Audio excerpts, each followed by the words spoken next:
58वां सर्ग। महाराज दशरथ की आज्ञा से सुमंत्र का श्री राम और लक्ष्मण का संदेश सुनाना। मूर्छा दूर होने पर जब राजा को चेत हुआ, तब सुस्थिर चित्त होकर उन्होंने श्री राम का वृत्तांत सुनने के लिए सारथी सुमंत्र को सामने बुलाया। उस समय सुमंत्र श्री राम के ही शोक और चिंता में निरंतर डूबे रहने वाले, दुख शोक से व्याकुल महाराज दशरथ के पास हाथ जोड़कर खड़े हो गए। जैसे जंगल से तुरंत पकड़कर लाया हुआ हाथी अपने युद्धपति गजराज का चिंतन करके लंबी सांस खींचता और अत्यंत संतप्त तथा अस्वस्थ हो जाता है, उसी प्रकार बूढ़े राजा दशरथ श्री राम के लिए अत्यंत संतप्त हो लंबी सांस खींचकर उन्हीं का ध्यान करते हुए अस्वस्थ हो रहे थे। राजा ने देखा सारथी का सारा शरीर धूल से भर गया है, यह सामने खड़ा है, इसके मुख पर आंसुओं की धारा बह रही है और अत्यंत दीन दिखाई देता है। इस अवस्था में राजा ने अत्यंत आर्त होकर उनसे पूछा, सूत, धर्मात्मा श्री राम वृक्ष की जड़ का सहारा ले कहाँ निवास करेंगे? जो अत्यंत सुख में पले थे वे मेरे लाडले राम वहां क्या खाएंगे? सुमंत्र, जो दुख भोगने के योग्य नहीं है उन्हीं श्री राम को भारी दुख प्राप्त हुआ है। जो रजोचित शैया पर शयन करने योग्य है वे राजकुमार श्री राम अनाथ की भांति भूमि पर कैसे सोते होंगे? जिनके यात्रा करते समय पीछे पीछे पैदलों, रथियों और हाथी सवारों की सेना चलती थी, वे ही श्री राम निर्जन वन में पहुंचकर वहां कैसे निवास करेंगे?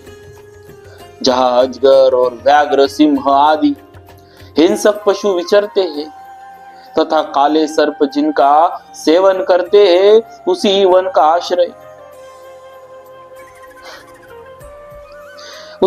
आश्रय लेने वाले मेरे दोनों कुमार सीता के साथ वहां कैसे रहेंगे?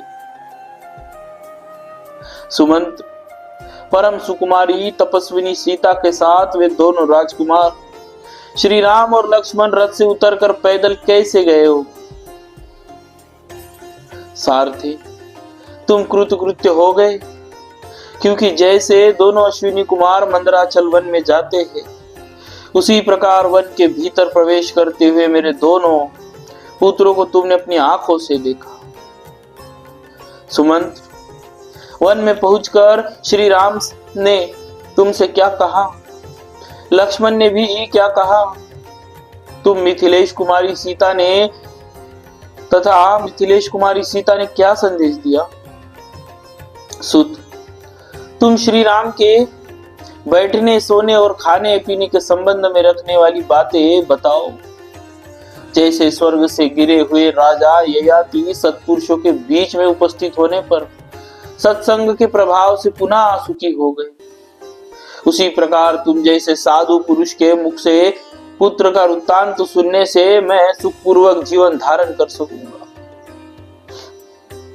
महाराज की इस प्रकार पूछने पर सारथी सुमंत्र ने आंसुओं से रुंधी हुई गदगद वाणी द्वारा उनसे कहा, महाराज, श्री राम जी ने धर्म का ही निरंतर पालन करते हुए दोनों हाथ जोड़कर और मस्तक झुकाकर कहा है, सुत,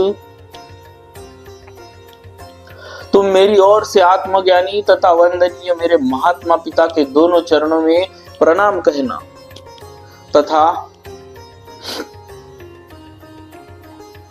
अंतपुर में सभी माताओं को मेरे आरोग्य का समाचार देते हुए उनसे विशेष रूप से मेरा यथोचित प्रणाम निवेदित करना। इसके बाद मेरी माता कौशल्या से मेरा प्रणाम करके बताना कि मैं कुशल से हूँ और धर्म पालन में सावधान रहता हूँ। फिर उनको मेरा यह संदेश सुनाना कि माँ, तुम सदा धर्म में तत्पर रहकर यथा समय अग्निशाला के सेवन, अग्निहोत्र कार्य में संलग्न रहना। देवी, महाराज को देवता के समान मानकर उनके चरणों की सेवा करना। अभिमान और मान को त्याग कर सभी माताओं के प्रति समान बर्ताव करना। भक्तों, यह अभिमान, मुख्य पटरानी होने का अहंकार और मान, अपने बड़प्पन के घमंड में आकर दूसरों के तिरस्कार करने की भावना, इनका त्याग कर सभी माताओं के प्रति समान बर्ताव करना, उनके साथ हिल मिलकर रहना। अम्बे, जिसमें राजा का अनुराग है, उस कैकेयी को भी श्रेष्ठ मानकर उसका सत्कार करना। कुमार भरत के प्रति राजोचित बर्ताव करना। राजा छोटी उम्र के हो तो भी वे आदरणीय ही होते हैं। इस राजधर्म को याद रखना। कुमार भरत से भी मेरा कुशल समाचार बताकर उनसे मेरी ओर से कहना, भैया तुम सभी माताओं के प्रति न्यायोचित बर्ताव करते रहना।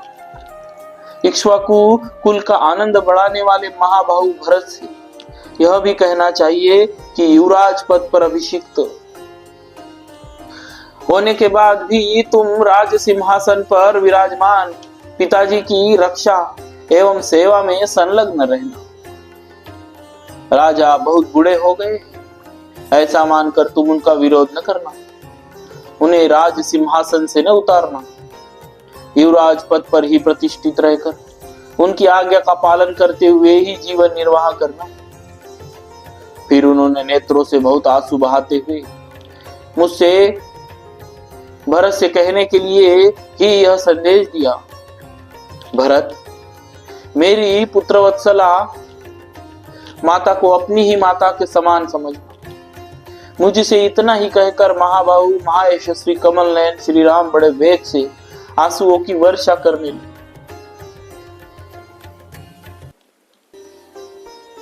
परंतु लक्ष्मण उस समय अत्यंत कुपित हो लंबी सांस खींचते हुए बोले, सुमंत्र जी, किस अपराध के कारण महाराज ने राजकुमार श्री राम को देश निकाला दे दिया है? राजा ने कैकेयी का आदेश सुनकर झट से उसे पूर्ण करने की प्रतिज्ञा कर ली। उनका यह कार्य उचित हो या अनुचित, परंतु हम लोगों को उसके कारण कष्ट भोगना ही पड़ता है। श्री राम को वनवास देना कैकेयी के लोभ के कारण हुआ हो अथवा राजा के दिए हुए वरदान के कारण, मेरी दृष्टि में यह सर्वथा पाप ही किया गया है। यह श्री राम को वनवास देने का कार्य राजा की स्वेच्छाचारिता के कारण किया गया अथवा ईश्वर की प्रेरणा से, परंतु मुझे श्री राम के परित्याग का कोई समुचित कारण नहीं दिखाई देता। बुद्धि की कमी अथवा तुच्छता के कारण उचित और अनुचित का विचार किए बिना ही जो यह राम वनवास रूपी शास्त्र विरुद्ध कार्य आरंभ किया है, यह अवश्य ही निंदा और दुख का जनक होगा।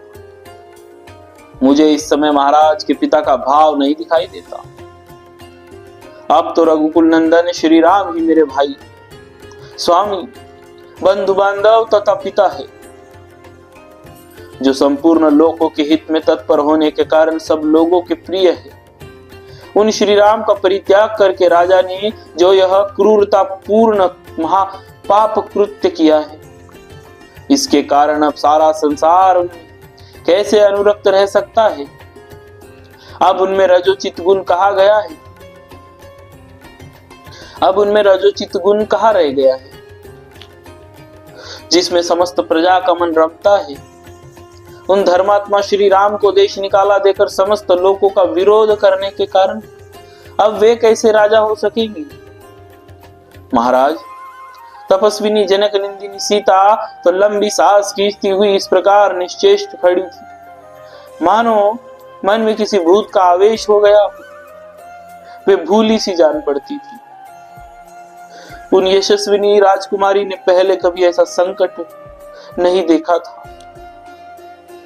वे पति के ही दुख से दुखी होकर रो रही थी।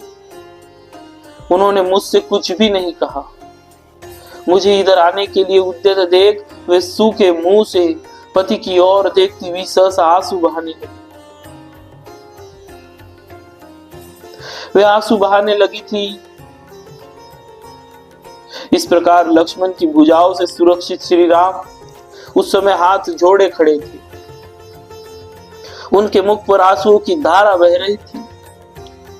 मनस्विनी सीता भी रोती हुई कभी आपके इस रथ की ओर देखती और कभी मेरी ओर।